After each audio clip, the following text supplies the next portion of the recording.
여러분은 그 지지 않겠다는 약속이라는 노래가 있는데 아시는지 모르겠어요. 이 노래는 해양수산부가 해양환경 보전을 위해 만든 캠페인송인데 아주 그 애처롭고 짠한 가사입니다. 인간의 욕망으로 인해서 바다가 오염되고 환경 생태계가 파괴되어서 고래를 비롯하여 육지의 곰들까지 막 화가 잔뜩 났다는 것입니다. 이렇게 화난 고래 등을 달래주고 위로해주며 다시는 바다를 오염시키지 않겠다는, 또 환경 생태계를 지켜주겠다는 이런 다짐과 약속을 한 노래가 바로 지지 않겠다는 약속이라는 노래입니다. 이 노래는 이제 해양수산부의 지원으로 국민가수 이선희 선생님과 윤도현 밴드가 콜라보로 부르는 노래인데 굉장히 노래가 좀 어렵더라고요. 눈물 나는데 슬퍼지는 이유를 몰랐던가 나를 대신해 아파하는 너를 몰랐더니 내 마음 내 어둠 무겁지만 내게 내 노래 외롭지만 내가 미워한 세상 모든 것 쭉 나갑니다. 그리고 나서 이제 부서지는데 무서워하는 법도 몰랐던가. 여자 목소리 하기 쉽지가 않아요.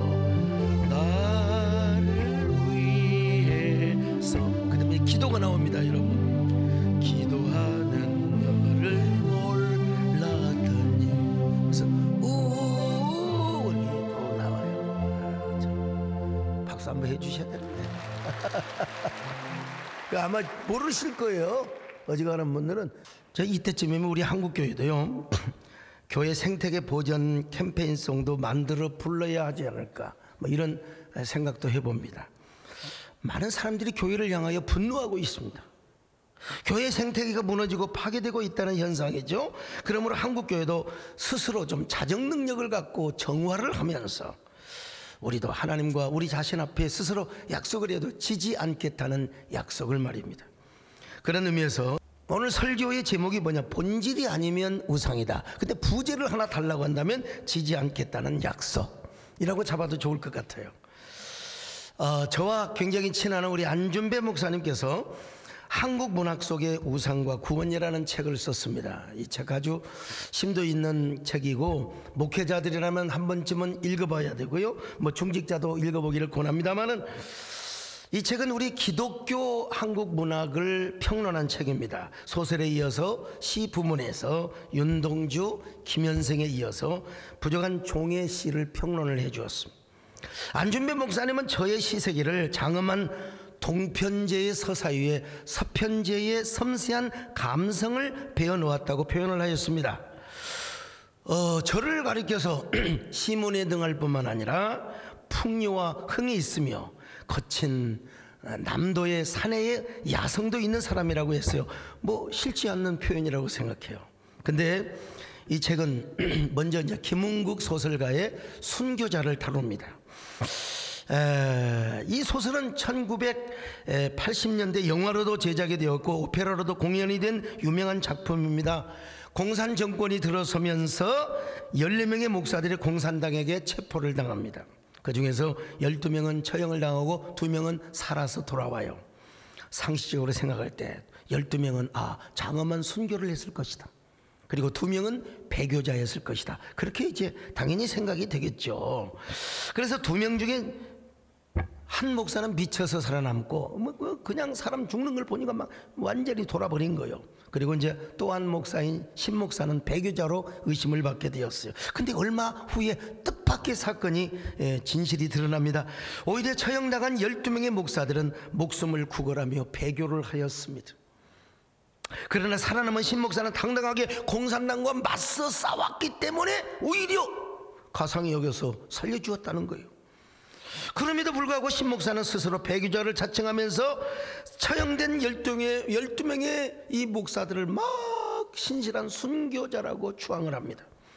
순교자 추모 예배 때 모인 신도들에게 나는 배교자입니다. 그들이 진정한 순교를 한 사람이라고 배교한 자신에게 그들이 위로를 해주었다고 눈물을 글썽이며 막 간증을 하는 거예요.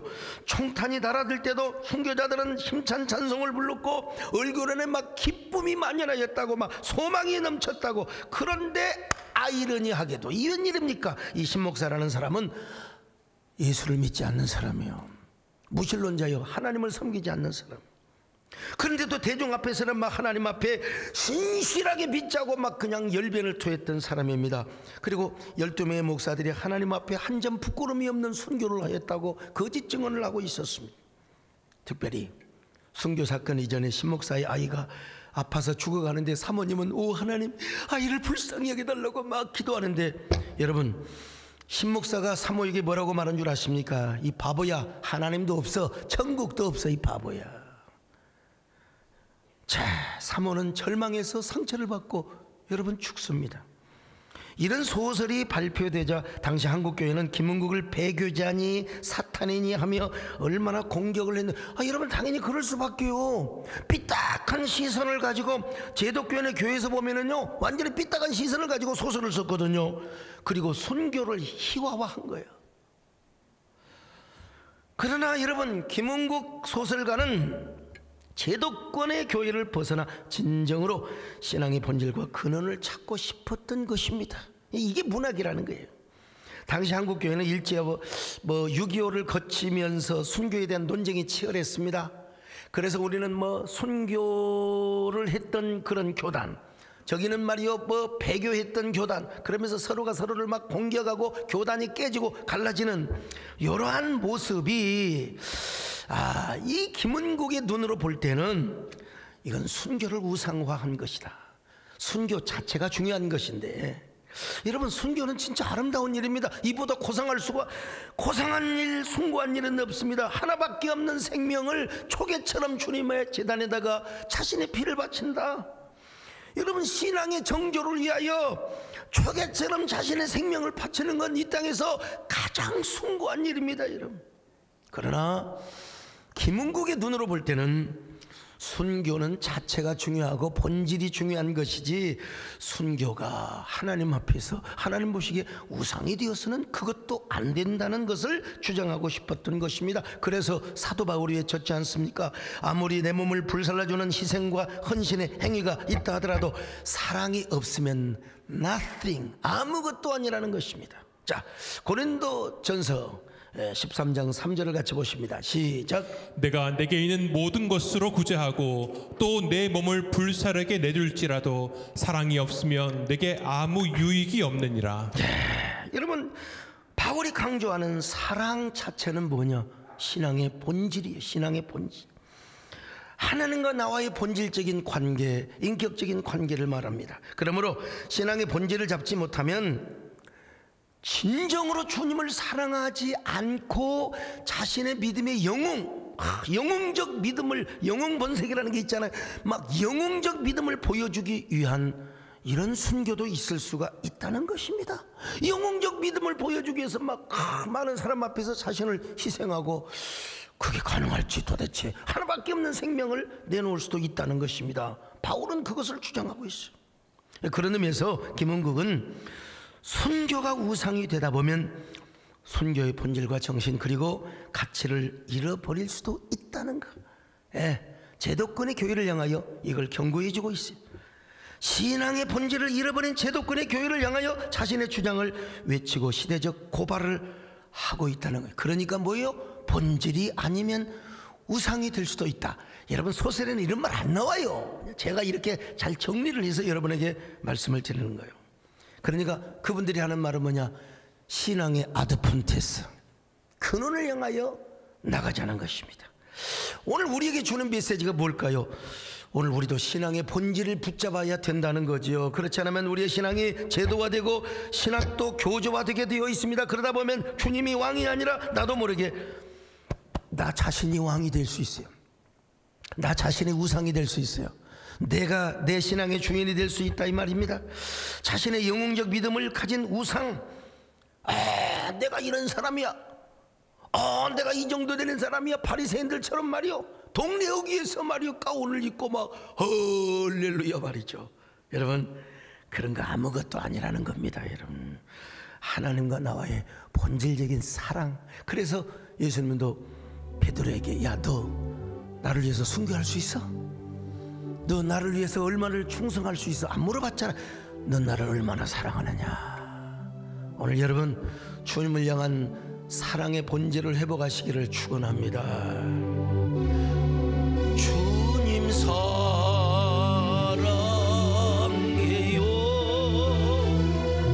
원망과 정성 다해 하나님의 신심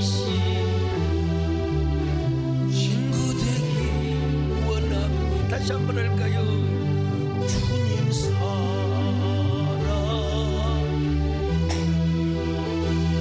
원망과 정성 다해 하나님의 신심 친구 되기. 소설가 이범선이 쓴 피해자라는 소설도 마찬가지입니다. 이 역시 영화로 제작이 되었는데요, 주인공 최요한은 독실한 기독교 신앙을 가진 장로의 외아들로 어릴 때부터 아주 독실한 기독교 신앙 교육을 받고 자랐습니다. 아버지 최 장로는 어렵게 평양 기린을 밖에 어느 고아원을 운영하면서 하나님의 사랑을 실천합니다. 고아도 내 자식과 똑같이 사랑하며 키웁니다. 그는 고아원에서 몰래 도망가는 고아들을 찾아다니가 돌아와서는요, 그 아이를 찾지 못하면 밤새 하나님 앞에 울며 기도했습니다. 그 아들을 불쌍히 여겨달라, 돌아오게 해달라고.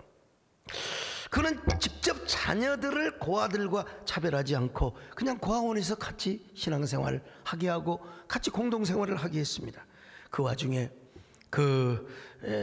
양명숙이라고 하는 아주 이쁘고 똑똑한 소녀가 있었어요. 양명숙은 요한과 오누이처럼 얼마나 사이좋게 학교도 잘 다녔는지 모릅니다. 근데 이들이 점차 자라면서 사랑을 느낍니다. 이때 바로 최 장로는 요한이를 일본으로 유학을 떠나게 하지요. 그러다가 이제 마침내 아버지로부터 귀국을 하라는 편지를 받고 돌아와서 아버지가 운영하는 학교의 교사로 이제 임용이 됩니다. 근데 아버지는 요한을 어느 목사의 딸과 결혼을 시키겠다고. 요한이는 반대합니다. 아버지, 저는 명숙이와 사랑하는 관계입니다.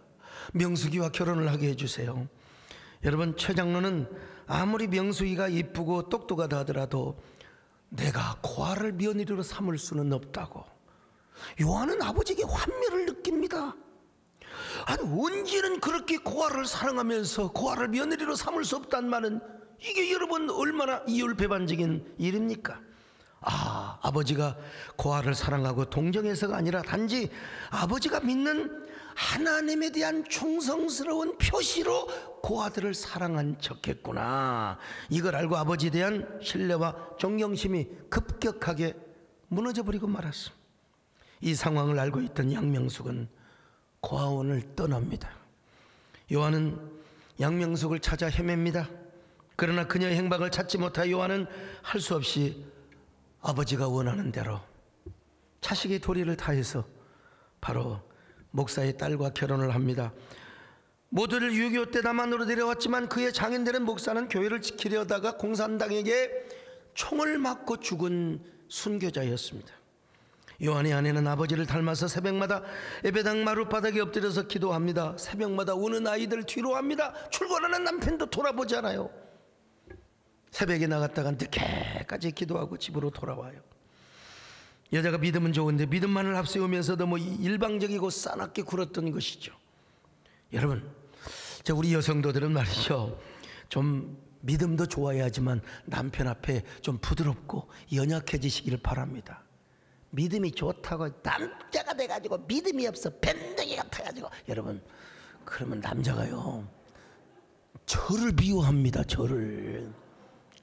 교회를 싫어해요. 아무리 여자가 남자보다 믿음이 강하고 굳세어도 남자 앞에는 좀 부드럽고 연약한 모습을 좀 보일 필요가 있어요. 여러분, 그래야 남편에게 사랑을 받아요. 어느 남자든. 어디 배장로님, 싸나운 여자가 좋아요? 투사나 전사 같은 여자 좋습니까? 다 죽여! 죽여! 좋아요?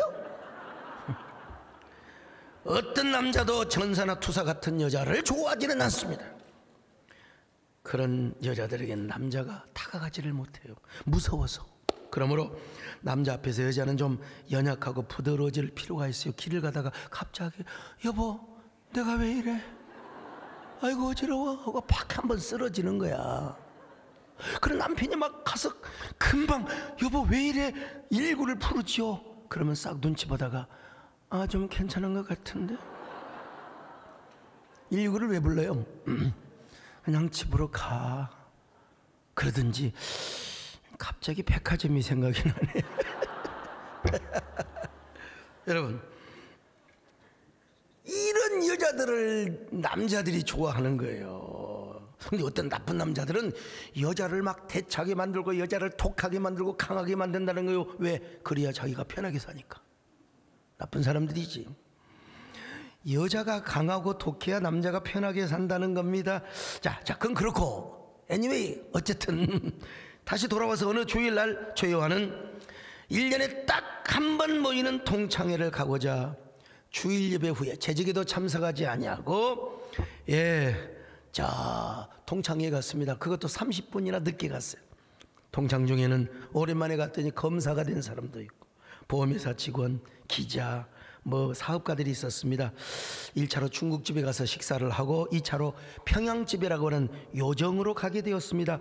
요한의 손에는 성경이 들려 있었습니다. 여러분 옛날에 그냥 저도 아직도 고리타분해 가지고 어디 행사를 가든지 요즘 이 성경 안 갖고 다니시더라고. 보통 순서지에 다 나와 있어요. 성경도.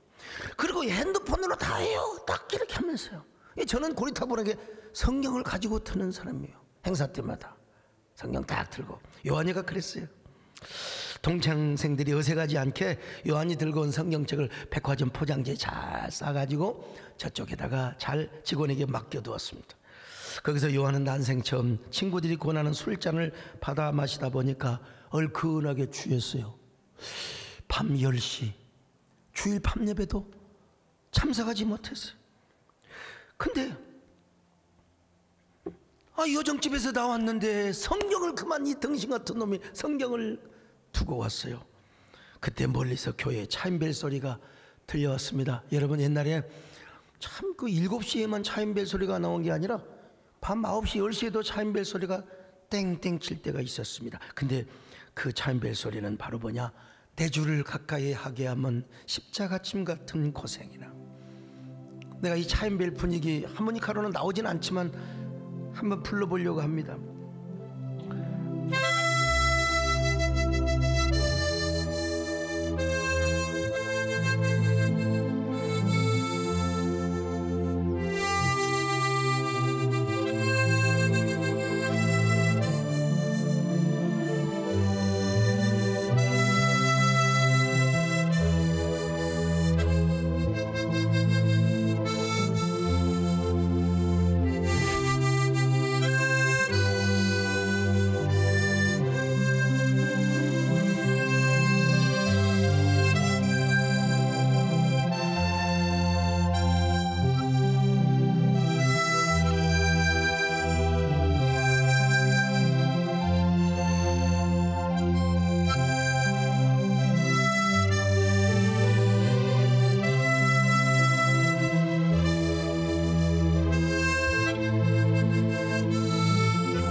요한은 눈물이 나는 거예요.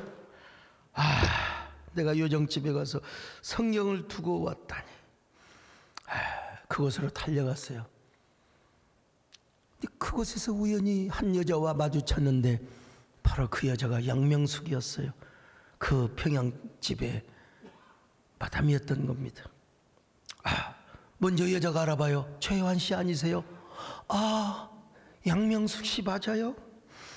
어떻게 이런 데를 오셨어요? 믿음 좋으신 분이 완전히 빈정거리는 거죠. 최요한님 말합니다. 명숙 씨, 내가 얼마나 당신을 오래 찾아다닌 줄 아세요?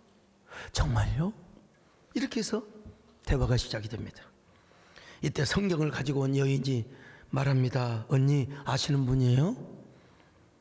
참 언니도 어려서 예수 믿었다고 하지? 여기 성경책에 있습니다 목사님. 요한이가 목사가 아닌데 얼마나 여러분 지금 희화화하고 있는 겁니다. 빈정거리고 있는 거예요. 머리가 쭈삣쭈삣해지는 겁니다. 다음날 저 요한은 새벽 첫차로 학생들과 함께 경주로 수학여행을 가서, 옛날 수학여행 다 그쪽으로 갔잖아요. 그런데 양명석이가 그거까지 따라왔어요. 한 호텔에서 구애를 합니다. 요한씨, 선생님 결혼은 못했지만 한순간의 사랑이라도 경험하고 싶어요.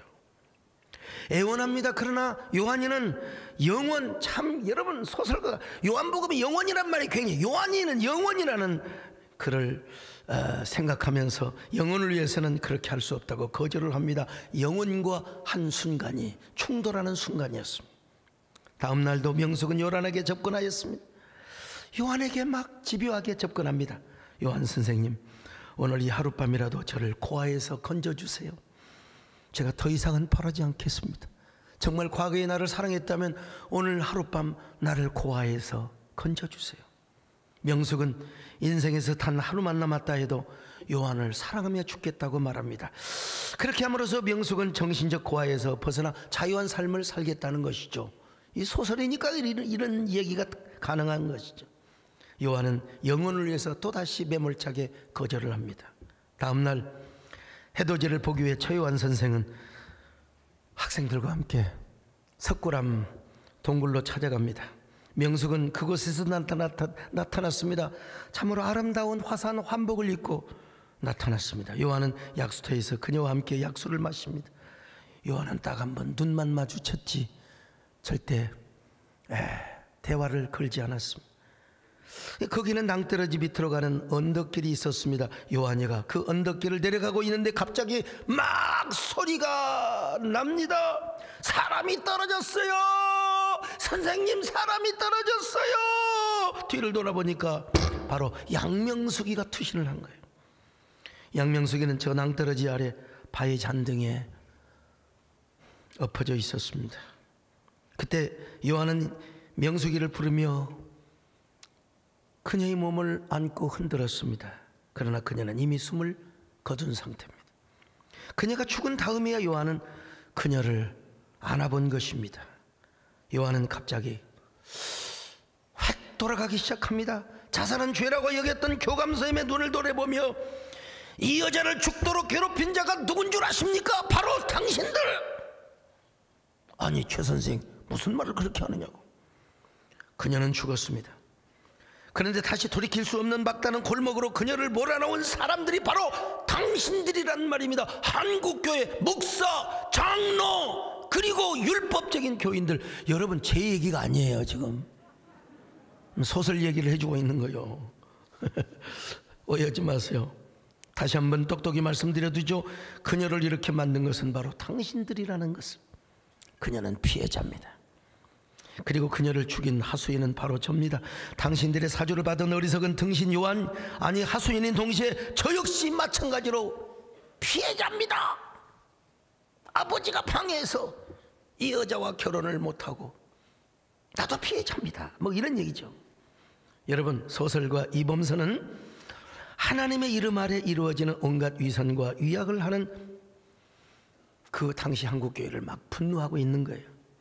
그래서 예수님의 진정한 사랑이 아닌 교조화된 한국교회, 명숙이의 죽음을 보고 눈물보다는 먼저 죄를 생각하는 자들에 대한 고발장을 시대에 내놓는 것이었어요. 이범선이 보기에는 고아 명숙을 며느리로 맞는 것을 거절한 요한의 아버지 최장로도 하나님의 말씀을 잘못 이해하는 것이고 하나님의 사랑을 실천하지 못한 것이라. 언제나 자살은 계율에 반하는 죄라고 주장했던 교감 선생님도 잘못된 신앙을 가지고 있었다고 지금 고발을 하고 있는 것입니다. 이범선은 신앙의 본질을 보지 못하는 사람은 신앙이 교조화되고 화석화되어 간다고 경고하고 있어요. 거기는 구원 대신 우상이 존재할 수 있다는 가능성을 이야기한 겁니다. 본질이 아니면 우상이다. 여러분, 소설이 그런 말은 없어요. 제가 이렇게 평론을 하고 정리를 한 겁니다. 김은국과 이범선뿐만이 아닙니다. 이청춘의 당신들의 천국이라는 소설도 똑같은 얘기를 하고 있습니다. 조원장이라는 사람이 소록도의 번영과 공영을 위하여 막 열심히 노동자들을 일하게 하고 자기도 열심히 일을 합니다. 그러나 그거는 결국은 구실일 뿐이요, 허울 좋은 구실일 뿐이고, 결국은 자신의 우상을 위해서 소록도를 천국으로 만들려고 했다는 이런 사실들을, 이런 이야기들을 쭉 전개해 놓고 있습니다. 신앙의 본질을 못 잡으면 우리도 마음속에 우상만 존재한다, 나라고 하는 우상, 자기 자신이 얼마든지 우상이 될 수 있다는 거예요. 그래서 자기 자신의 기준에 의해서 판단하고 정죄를 합니다. 지내놓고 보니까 아무것도 아니고 시험 들어요. 여러분, 시험 왜 들어요? 그때 주님을 바라보고 십자가에 달리신 주님을 바라보고 생명나무를 선택하면, 여러분 정말로 하나님을 사랑한다면 그렇지 않죠. 내가 섭섭해서 내가 속상해서 내 기준으로 판단을 하니까 여러분 상처받고 시험이 드는 거예요. 여러분, 주님이 왕이 되지 않고 내가 우상이 되어 있으니까 그런 것입니다. 여러분, 참 비참한 거죠. 악한 마귀에게 여러분 신앙의 영적 전쟁에서 진 거예요. 오늘 우리는 어떤 사람인가 한번 생각해 보세요. 내 안에 우상이 있는가, 아니면 주님이 왕으로 계시는가? 여러분 안에 주님을 왕으로 모시는 놀라운 신앙의 본질을 회복하는 성도들이 되시기를 축원합니다. 예수 우리 왕이여 이곳에 오셔서 보좌로 주여 임하사 찬양을 받아 주소서. 주님을 찬양하오니 주님을 경배하오니 왕이신 예수여 오셔서 찬양하사 다스리소. 여러분, 세례 요한은요, 오늘 본문에 소개되는 세례 요한은 선지자 중에 선지자였습니다. 예수님 말씀하시기를 여자의 몸에서 태어난 선지자 중에 가장 으뜸가는 선지자라고 했어요. 그는 자기 신념과 확신이 아주 가득한 사람이었어요. 그러니까 당시 헤로당이 자신의 동생을 죽이고 아내를 탈취하는 것을 이거야말로 이건 날강도짓이라고 여러분 정의의 목소리를 외쳤어요. 그래서 감옥에 간 겁니다. 여러분, 이때 우리 예수님께서 세례 요한 훌륭하다고 박수 쳐주고 좀 추앙해 줬으면 좋았을 텐데 왜 그런지는 몰라도 예수님께서는 아무런 언급을 하지 않으셨습니다. 요한은 엄청난 고독 속에 빠진 거죠. 이때 예수님이 자신의 편을 들어주시고 자신에게 박수를 쳐줄 줄 알았는데 이 감옥 속에 야생마처럼 막 야수처럼 있다가 감옥 속에 갇히니까 여러분 생각해 보세요. 저 백두산 호랑이를 갖다가 그냥 청경원에다 그냥 가둬놓으면 어떻게 살겠어요? 못 살겠죠. 그런 시련과 고독 속에서 마침내 세례 요한은 자신의 정체성이 헷갈려요. 그러면서 이제 내가 저 세상 죄를 지고 가는 하나님의 어린 양이라고 분명히 내가 증언을 했는데 내 증언이 맞나? 저분이 메시아 맞아? 저분이 진짜 예수 그리스도 메시아 맞아? 그래서 제자들을 예수님께 보낸 거예요. 자기 제자들을. 당신이 오실 메시아가 맞습니까? 진짜 메시아로 오신 겁니까? 아니면 우리가 다른 일을 기다려야 되겠습니까? 환장을 노릇입니다. 자, 마태복음 11장 2절로 3절 시작. 요한이 옥에서 그리스도께서 하신 일을 듣고 제자들을 보내어 예수께 여짜오되 오실 그이가 당신이오니이까 우리가 다른 일을 기다리오리이까.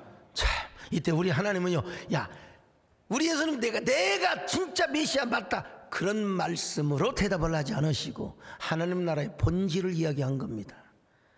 하나님 나라란 병자들이 고침을 받고 시각장애인들이 눈을 뜨고 죽은 자들이 살아나며 모든 죄인들이 자유함을 받고 가난한 자들에게 복음이 전파되는 게 이게 바로 하나님의 나라다. 그 하나님 나라의 주인이 누구냐?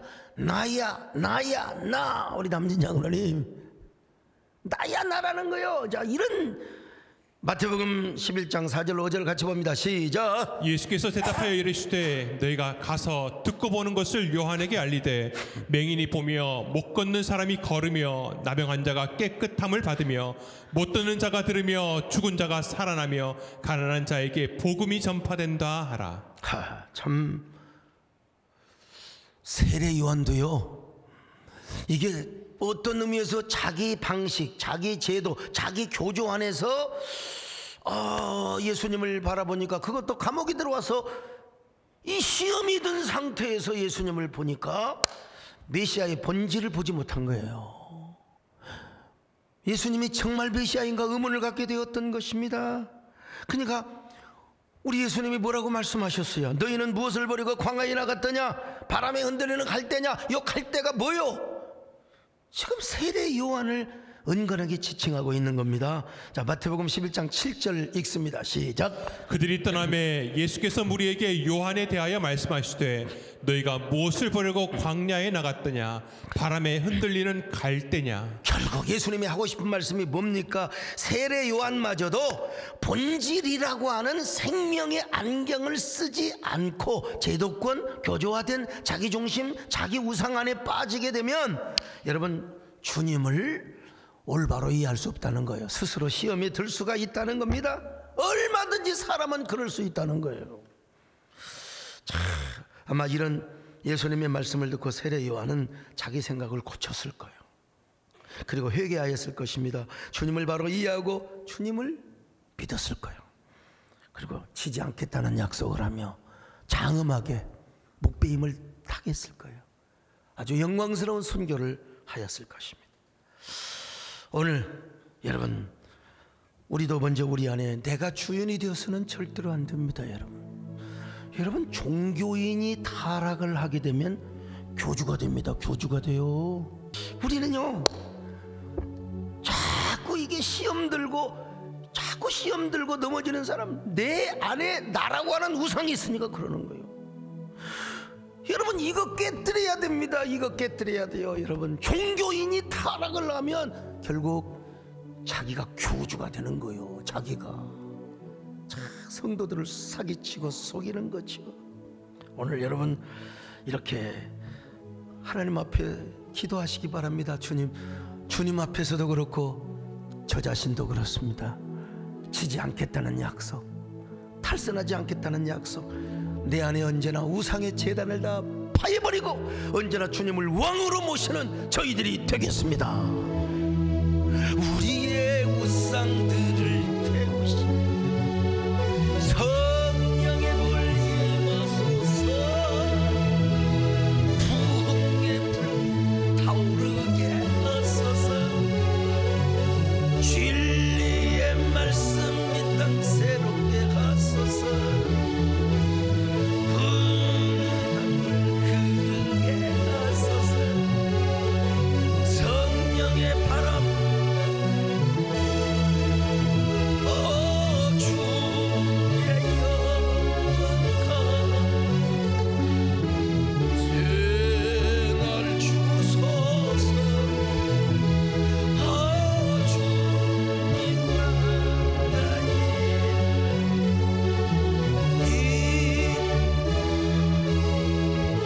신앙의 본질이 뭡니까?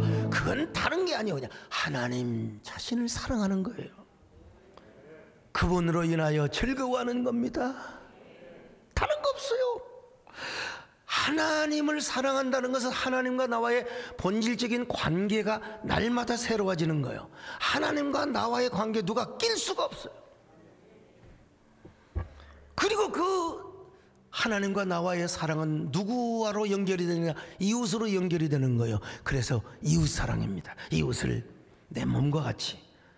죄요한의 안에 하나님만 사랑하지 이웃을 사랑하지 않았어요.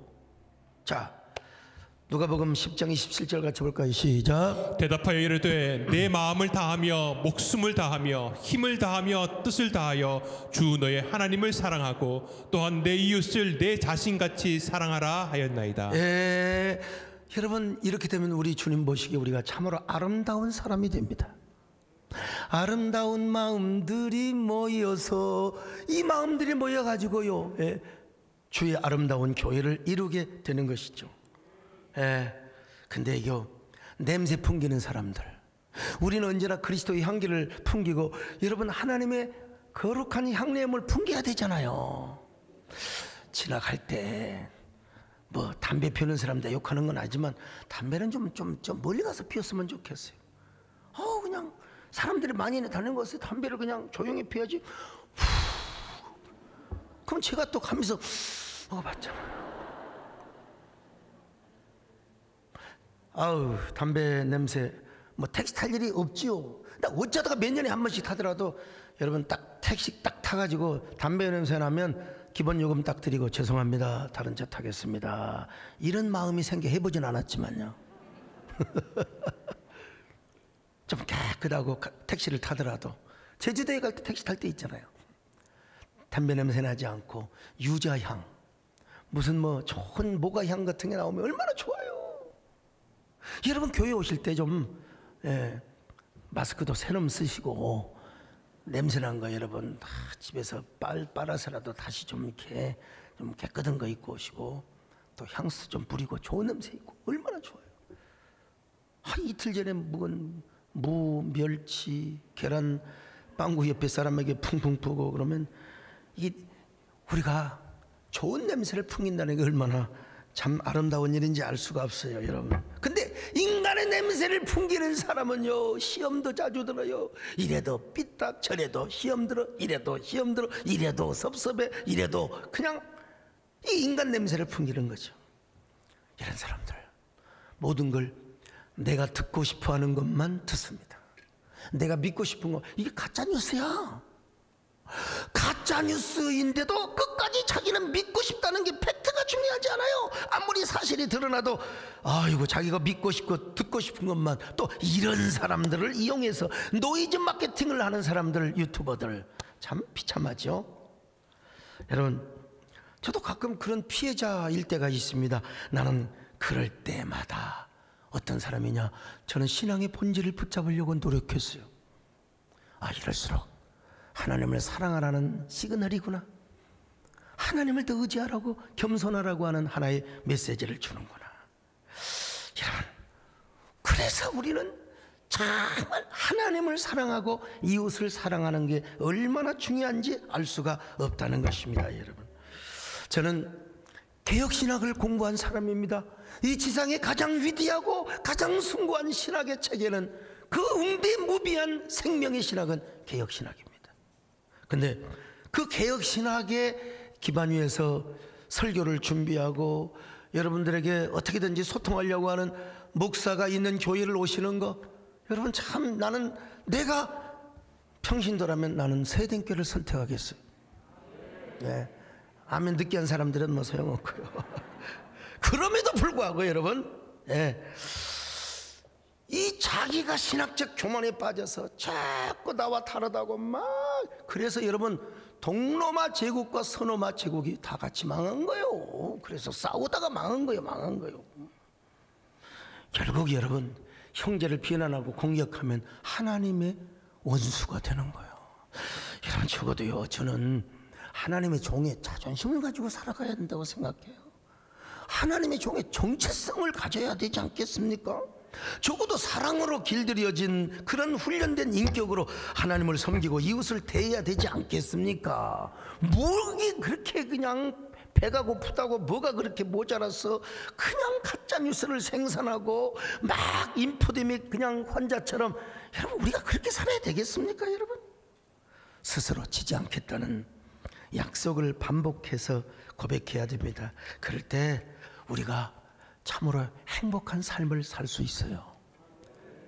행복한 삶, 그런 노래가 있잖아요. 화려하지 않아도 정결하게 사는 삶, 가진 것이 적어도 감사하며 사는 삶, 내 앞에 결코 우상을 만들지 않고 하나님만 섬기는 삶, 이것이 바로 행복한 삶인 것입니다. 비본질을 붙잡지 않고 언제나 본질을 붙잡으며 하나님을 사랑하며 이웃을 섬기며 살아가겠다고 하는 이 놀라운 삶이 바로 무엇입니까? 이게 행복한 신앙이고 삶인 것입니다.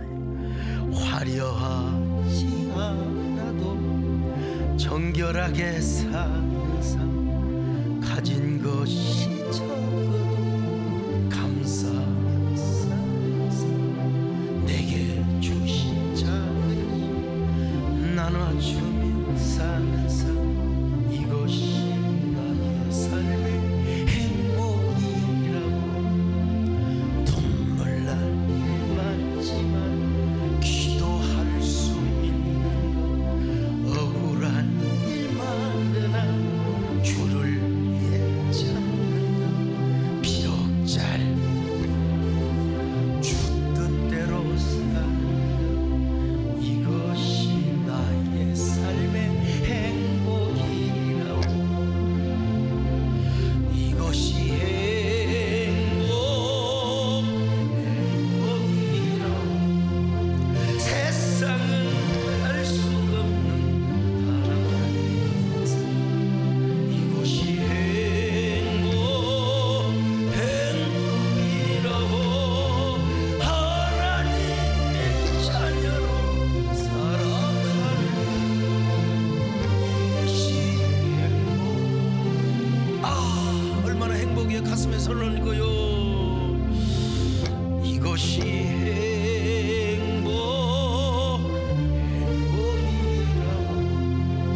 세상은 알 수 없는 하나님의 삶 이것이 행복이라고 하나님의 자녀로 살아가는 것이 행복이라고. 하나님, 신앙의 본질을 붙잡고 살아가는 게 얼마나 중요한 것인지. 우리 인생은 연습할 수가 없습니다. 리허설이 없습니다. 이 짧은 인생을 살아가는데 나는 어떻게 살아가고 있단 말입니까? 나는 어떤 사람입니까? 내가 뭐가 잘났다고 나 자신이 우상이 되고 있지는 않습니다. 스스로 지금 젖어가고 있는 사람으로 살아가고 있지는 않습니다. 하나님, 오늘 이 시간 우리 스스로 하나님 앞에 지지 않겠다는 약속을 하게 하여 주옵소서. 내 안에 우상을 깨뜨려 주시옵소서. 우상을 태워버리게 하여 주옵소서. 하나님과 나와의 본질적인 관계가 새로워지게 갱신되게 하여 주시고 언제나 하나님을 먼저 사랑하게 하시고 이웃을 섬기는 그런 성도들이 되게 하여 주옵소서. 시간 함께 한 1분 동안 기도합니다. 주님이 여러분의 마음을 만져주실 것입니다. 만져주시기를 바랍니다. 눈물 날 일 많지만 기도할 수 있는 억울한 일 많으나 주를 위해 참는 것 비록 짧은 작은 삶 주 뜻대로 사는 것 하나님 이것이 우리의 행복이 되게 하여 주시고 행복이 되게 하여 주옵소서.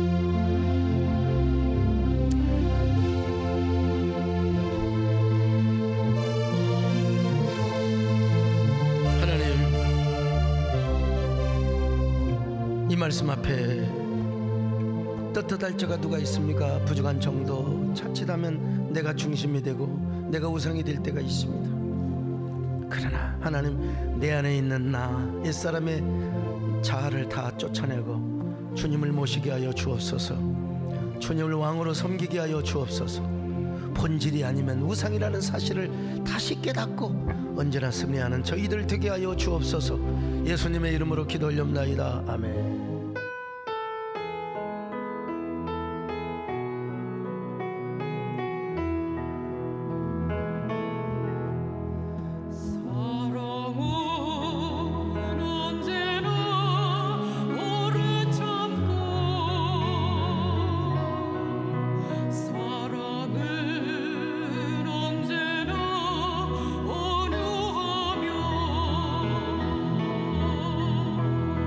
사랑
안녕하세요. 사교구 김주혜 집사입니다. 저는 초등학교 6학년 때 분당으로 전학을 오면서 부모님과 함께 세덴교회를 다니기 시작했습니다. 그렇게 세덴교회에서 중고등부와 청년부를 거쳐 2009년에 결혼한 저는 26살의 집사가 되었습니다. 다른 교회를 다니고 있었던 남편은 결혼을 하면서 저와 함께 세덴교회를 다니며 교회 주차 봉사를 시작했습니다. 그런데 결혼한 지 12년이 되던 작년 여름 하나님은 남편을 천국으로 데려가셨습니다.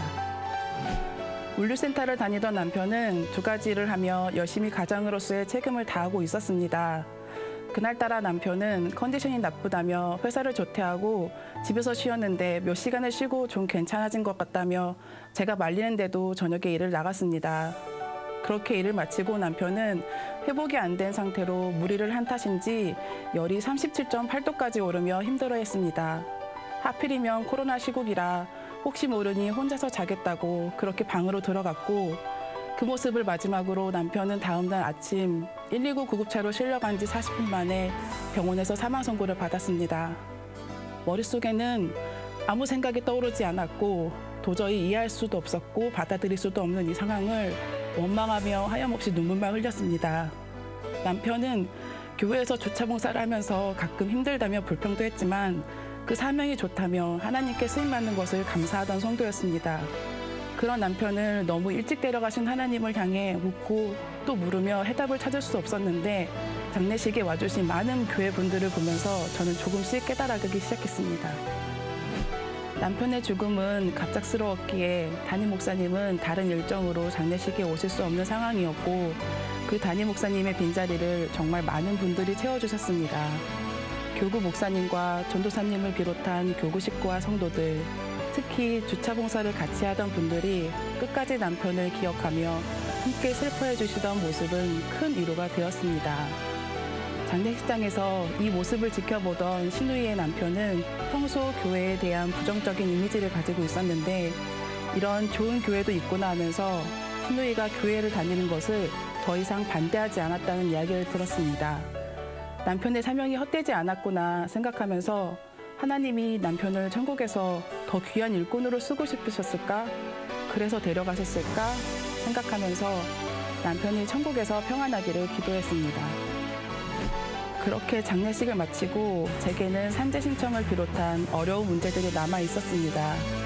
손해사정상은 어렵고 긴 싸움이 되겠지만 그래도 끝까지 도와주겠다고 하셨고 다행히 받기 어려웠던 사망보험금은 3개월 만에 받을 수 있었습니다. 저는 어렵게 받은 사망보험금의 10분의 1을 하나님께 드리며 역설적인 감사를 드렸습니다. 하나님, 천국에서 제 남편 잘 보살펴 주세요.